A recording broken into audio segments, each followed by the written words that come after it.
Ceknado elinde bıçarız konu.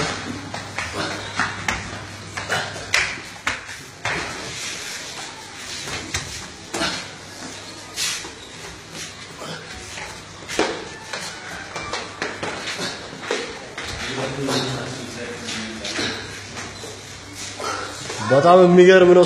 ስንት ፎቅ ነው አንተ?